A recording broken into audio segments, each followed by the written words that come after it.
What is up, everybody? This is Ray from Rated R Reviews, and I'm just chilling out, shooting this lazy ass video right now. Sitting in a computer chair in a room, or in between two rooms, as you can see. Um, Taking a little break from packing some stuff up. Anyway, um, this is a continuation of the whole Justice League movie review. Okay, I did a non-spoiler review, so hopefully you guys check that out. At least I think 50 people did. Woohoo! Thank you very much for those people who checked out the video. Thank you so much for the support. Truly, truly, truly, truly appreciate it. Yeah, so this is a continuation of it, just to make things real quick and simple. Not too quick, but just to make things nice and simple. I enjoyed the Justice League movie. I mean, there were parts that could have been done way better. There could have been scenes that could have been stretched out a little bit more to give a little bit more explanation behind the characters and their motivations and just more tidbits of story that'll be a lot more interesting than what we got. But no movie is perfect, as you can see from Batman v Superman and Suicide Squad. Suicide Squad being the worst of the bunch again. I know I gave it a great rating a year and change ago when it first came out, but I was caught up into the hype. And now that I know more of what you look for in a film, now I see the folly of the Suicide Squad ways, which me personally, I lowered the my personal score for it. But yeah, Justice League was a good basic coming together of superheroes within a particular time frame, which was mandated by Warner Brothers Studios, which kind of sucks. It's just like, I don't care if you're gonna cut it down to 2 hours so you can have more showings. If the movie is better at a longer time frame, more people are gonna go see it because they know the movie is worth that time. So why would you cut it down? Kind of just sucks. I think it's a stupid excuse, a money grubbing, greedy excuse. Then again, look at the world we live in right now. It's even though greed has always been there, it's showing its head way more this past year. Anyway, I'll leave that at that. I don't want to be like that on my YouTube channel. Anyway, so Justice League had some great scenes. Justice League had some. I don't think they had a real bad scene. They just had scenes that were not story driven as I thought they might have gone.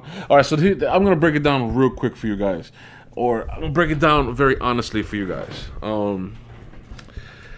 I truly hated the way they brought back Superman. I thought that whole explanation with the box and the water from the original spaceship and the Flash's electricity, minor spoiler, and the Speed Force's electricity from the Flash to bring back Superman was kind of a cool idea, but not for a film of this magnitude. That whole thing I thought completely failed, just for the simple fact that you had a better storyline within the comics. If you improved on the comic storyline, then it's perfectly fine. It's A-okay. Ignore that hole in the wall, the hole in the door. So yeah, the whole mother box, bring him back with the Speed Force electricity and blah blah blah, for me was just a cop out. For me, that was just like, oh, why would you do that? There's a much better scenario within the comics, and I know they put that scene in, whether it was Whedon or Snyder. I don't really give a shit who it was, because it was a mistake either way. The only reason why they wrote that scene in was, one, to keep that 2 hour mandate, which was bullshit, and also to get the next scene where Superman actually fought the Justice League. He fought everyone else, which wound up actually being my favorite scene immediately after the scene I hated the most. So it was like I told one of my friends named Gio, I almost walked out on the movie just for that, the way they brought back Superman, because I was so pissed off. I'm such a gigantic fan of the death of Superman, and then Reign of the Superman, and then Superman Returns. It's like, first of all, in the movies, the whole fight with Doomsday, that should have been a whole separate movie on its own. It should have never been with BVS.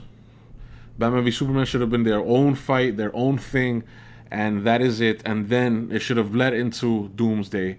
Then it should have led into Justice League, which leads into the Reign of the Superman. And that's the thing that pisses me off so much, because you have so much content, so much good fucking content in the comics, and you just wasted it. You just wasted it. Now another creator somewhere, some other filmmaker, is gonna take the actual credit from bringing the story comic book to life in the proper manner. And I think they had a bunch of wasted opportunities story wise, because you had so much great content to go off of that you guys just kind of wasted it with Snyder and Whedon. I mean, with production value of already $300 million, you couldn't go back and switch shit up.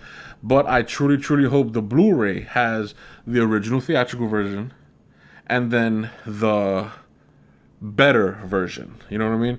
So I'm going to stick by my rating for Justice League, which is at 8.2, because I did have fun watching the movie. There were times I laughed out loud. There were times I was like enthralled in the special effects, even though some special effects were bad. The whole mustache thing was horrible. I noticed it right off the bat, and I hated it right off the bat. But then I kind of just went with the flow and kept watching it. I don't know why people complain about Cyborg too much, because I thought Cyborg looked great. I mean, it wasn't perfect. Well, his facial movements compared with the Cyborg movement wasn't 100% perfect, but come on. You've seen a billion times worse in movies with just a bigger budget. So it's not that super huge of a deal. The mustache thing was freaking annoying. Serious. What else can I possibly say? So yeah, my favorite scene was the whole Superman fighting Justice League, and fighting the Flash. That was hilarious with the way Flash looked at him when Superman was like looking at him on the side. That was great. How they brought him back, I thought that was a complete waste. In the comics, the way he was brought back was his heart only beat once every 17 days. There was a robot over in the Fortress of Solitude as a contingency plan to try to get Superman's body. If he ever failed to come back after a certain time, or they couldn't find him around the world, they had to send out robots to actually look for his body. That was a contingency plan from the Fortress of Solitude. Now I understand in the Snyderverse there was no Fortress of Solitude, or the Fortress of Solitude was the spaceship, was the crashed Kryptonian ship. They could have done much better than that. They could have done much, much better than that. But for the movie that we got, I was not 100% disappointed. It was not boring to watch. It was like in the 80th percentile. Because I've seen a lot of movies, guys. I mean, I've seen movies ranging from horror to drama to dramedy to comedy to superhero spaghetti western, to all different genres, period. Classical, documentary, everything. This movie had some bad parts. This movie had some bad decisions. It wasn't a bad movie. There were some bad decisions made in certain scenes picked to create the movie. But the movie itself wound up being okay. Okay? So I do recommend the movie to anybody who wants to see it. Don't listen to the haters. Don't listen to people also who praise the movie like it's the greatest thing on earth. Because I've seen some people like, oh my god, it's the best movie ever. It's completely, totally awesome. It's like, you don't know shit from shit, because the movie is not totally awesome. But yet again, the movie isn't shit either. A lot of people are on the other side of it. This movie's a piece of shit. It sucks, blah, blah, blah, blah, blah, blah. No, it doesn't. The movie does not suck. But then again, the movie is not fantastic either. The movie is okay. It's good. It's in 80th percentile, maybe 75%. Rotten Tomatoes is aggregate. It's blah blah blah blah. You want to go by that? Then go ahead, live your life by someone else's opinion. Congratulations, you suck. But it's just, go see it for yourself. Go judge for yourself. Create your own review about it. Even if you're just talking into a microphone the way I am. Microphone is right over there, by the way. And I don't know. Just go see the movie for yourself. Damn it. Ray from Radar Reviews.